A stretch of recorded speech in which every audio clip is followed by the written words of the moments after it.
और कोई माइकल लाल रोक नहीं सकता उसको, चाहे वो एपी सिंह हो, चाहे वो डब्बा सिंह हो, चाहे वो गिलास सिंह हो, या वो कुछ भी हो।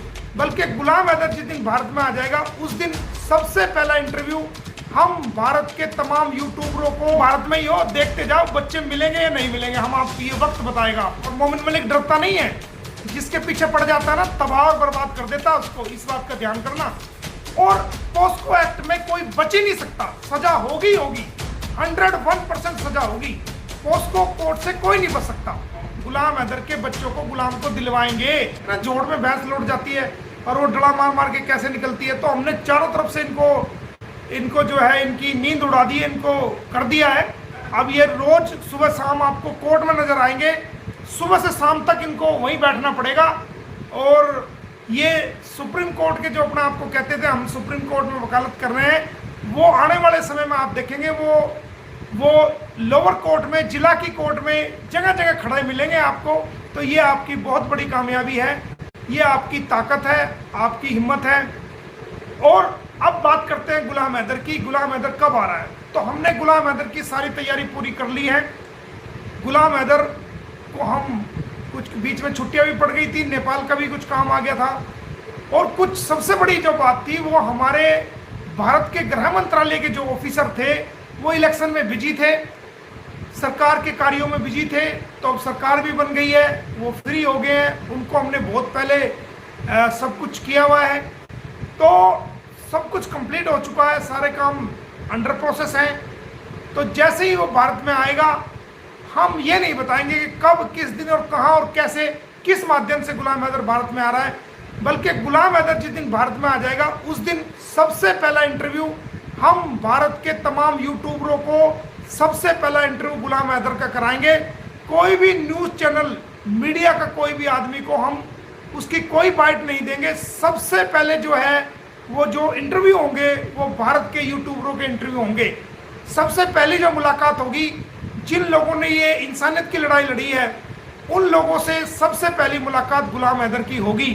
जब उनके इंटरव्यू ले लेके वो थक जाएंगे, बिल्कुल उनकी इच्छा पूरी हो जाएगी, उसके बाद जो भारत के नेशनल टेलीविजन को हम उसका इंटरव्यू करने देंगे, ये हम आपको बता रहे हैं। क्योंकि ये लड़ाई भारत के यूट्यूबरों की लड़ाई है। कुछ लोग कहते हैं जी बच्चे नहीं मिलेंगे, ये नहीं मिलेंगे। अरे तुम तेल देखो और तेल की धार देखो, तुम भारत में ही हो, देखते जाओ, बच्चे मिलेंगे या नहीं मिलेंगे, हम आपको ये वक्त बताएगा। आपको ये वक्त, उसके लिए आपको इंतजार करना पड़ेगा। ऐसे ही कुछ भी खा लिया, कुछ भी भोग दिया, कुछ भी जो है ना निकाल दिया, ऐसे काम नहीं चलता। कुछ भी खा लिया, कुछ भी पीछे से निकाल दिया, कुछ भी भोग दिया, नहीं। समय का इंतजार करो। समय के जवाब के लिए आपको समय का इंतजार करना पड़ेगा, समय का इंतजार। और मोमिन मलिक डरता नहीं है, जिसके पीछे पड़ जाता है ना तबाह और बर्बाद कर देता है उसको, इस बात का ध्यान करना। हल्के में मत लेना, ये ना समझना कि वो अगर कुछ कह नहीं रहा या किसी प्रकार का एक्शन नहीं ले रहा तो वो हमसे डर गया या वो मजबूर हो गया, नहीं। ये बात भूल जाना। भलाई इसी में है कि आप अपनी औकात में रहो, उतनी पैर फंसाओ जितनी आपकी चादर है। कहीं ऐसा ना हो ना चादर रहे ना आप रहो, और सीधा जेल के अंदर चादर भी जाए और आप भी जाए। समझ गए? अपने बच्चे पालो। उन लोगों को कह रहा हूं मैं जो डायरेक्ट अटैक करते हैं, पर्सनल, कुछ नहीं उठा पाओगे। तो दोस्तों सारी जानकारी आपको दे दी है। फरीदाबाद कोर्ट, सेशन कोर्ट, एक पोस्को कोर्ट ऐसी कोर्ट है कि वो बच्चों से संबंधित जहां अपराध होता है वो एक स्पेशल कोर्ट, पोस्को कोर्ट, जिसमें सेशन जज बैठते हैं, उनके यहां मामला पहुंच गया है। और पोस्को एक्ट में कोई बच ही नहीं सकता, सजा होगी होगी, 101% सजा होगी। पोस्को कोर्ट से कोई नहीं बच सकता। पोस्को कोर्ट बनाए बच्चों के, बाल संरक्षण न्यायालय जो बनाया गया है वो बनाया है उन लोगों के लिए, उनको सजा देने के लिए जो बच्चों पर जुल्म करते हैं, जो बच्चों के प्रति क्राइम करते हैं। कितना भी कोई ताकतवर हो, कोई पढ़ा लिखा हो, वो व्यक्ति बच नहीं सकता। तो हमने कार्रवाई कर दी है और समय लगता है। भारत के अंदर केवल सीमा हैदर का या गुलाम हैदर के केस नहीं है, भारत के हर दूसरा व्यक्ति वो कोर्ट में केस डाल रखा है। आज के टाइम में हजारों लाखों केस जो है अदालत पर आज पेंडिंग है। अदालत के लिए सभी लोग बराबर हैं, भारत के लोग भी बराबर हैं, बाहर के लोग भी बराबर हैं, छोटा बड़ा गरीब अमीर जाति धर्म को कुछ नहीं देखती अदालत। अदालत सिर्फ जो है वो इंसाफ देखती है। उन लोगों के केसेस भी हैं, उनको डिसाइड करने में भी समय लगता है। एक लंबी लिस्ट है, हजारों लाखों केस पेंडिंग है भारतीय कोर्ट के अंदर, सबको अपने केस में जल्दी है। तो ऐसा नहीं है कि सीमा हैदर का ही केस है, ऐसा नहीं है गुलाम हैदर का ही केस है, नहीं, बल्कि हजारों लाखों केस ऐसे हैं जो कोर्ट में पेंडिंग हैं, उन पे भी काम करना पड़ता है।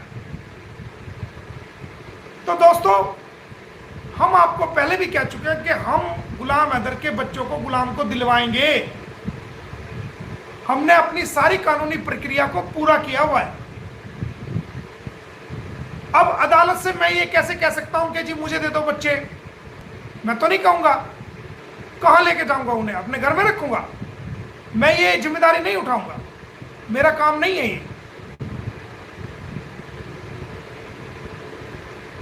गुलाम हैदर जब आएगा तो बच्चे उसके बाप को मैं दिलवाऊंगा, उसको दिलवाना मेरी जिम्मेदारी है कानूनी रूप से, वो मैं करूंगा।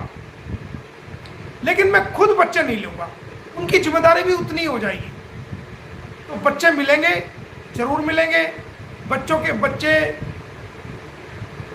के सिलसिले से उनके रिगार्डिंग आपको ये मैं न्यूज़ दे रहा हूं कि बच्चे मिलेंगे हैदर को, 101% मिलेंगे। और ये बच्चों की ही लड़ाई लड़ रहे हैं। सीमा को लेना हमारा मकसद नहीं, सीमा को तो जेल पहुंचाना मकसद है। हमारी लड़ाई ही बच्चों के लिए है, और कोई माइकल लाल रोक नहीं सकता उसको, चाहे वो एपी सिंह हो, चाहे वो डब्बा सिंह हो, चाहे वो गिलास सिंह हो, या वो कुछ भी हो। बच्चे का उसको बायोलॉजिकल फादर जो उसका बाप है उसको मिलेंगे, उनकी मुलाकात भी होगी, और उनके मेडिकल का, उनकी बातचीत का जो हमने सब कार्रवाई पूरी करी हुई, सब कुछ किया हुआ है आपने।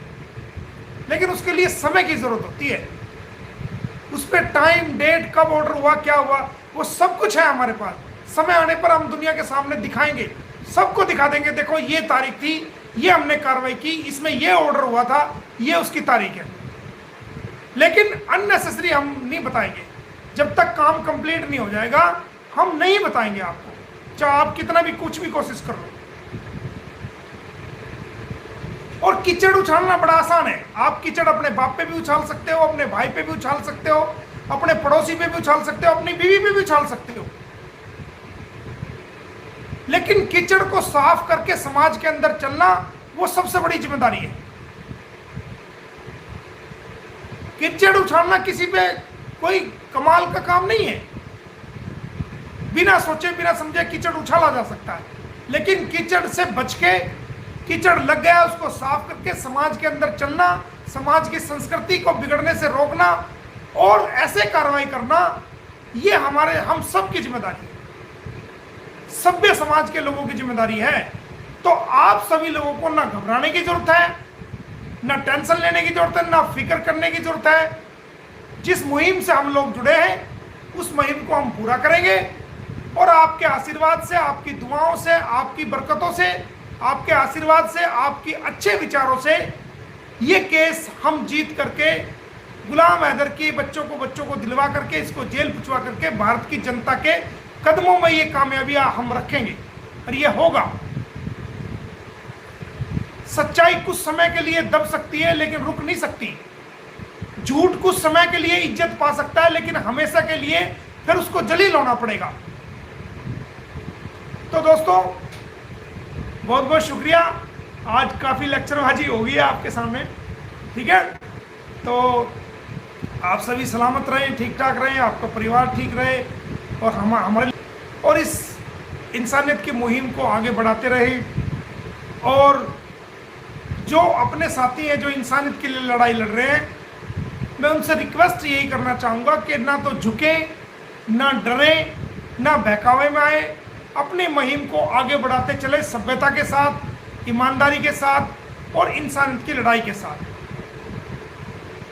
किसी प्रकार का आपको घबराने की जरूरत नहीं, किसी प्रकार का डरने की जरूरत नहीं और कोई चिंता और फिक्र करने की जरूरत नहीं। हमने अपना काम मजबूती से कर दिया है और एक समय वो आएगा, ये हमारे आगे आगे दौड़ेंगे, हम इनके पीछे पीछे दौड़ेंगे। वो समय आ गया है। ये रोज अदालत के दरवाजे पर बाहर खड़े रहेंगे, हम दिखा देंगे आपको, सुबह से शाम तक ये है दरवाजे के सामने खड़े रहेंगे। हमने ऐसा इनका इंतजाम कर दिया है। समझने वालों के लिए वो इशारा काफी है कि मोमिन मलिक ने क्या किया क्या नहीं किया। अरे मैंने जो किया वो मुझे पता है ना, मैंने क्या कर रखा है, वो अदालत को पता है, वो कानून को पता है, वो फाइलों को पता है मैंने क्या कर रखा है। तुम्हें मैं घर घर समझाने नहीं आऊंगा मैंने क्या किया हुआ है। मैंने सब कुछ किया हुआ है, मेरी फाइलों को पता है, मेरे कोर्ट को पता है, मेरे काम को पता है। सुई के नोक के बराबर भी मैंने कोई कमी नहीं छोड़ रखी दोस्तों, कोई कमी नहीं छूटी, सब काम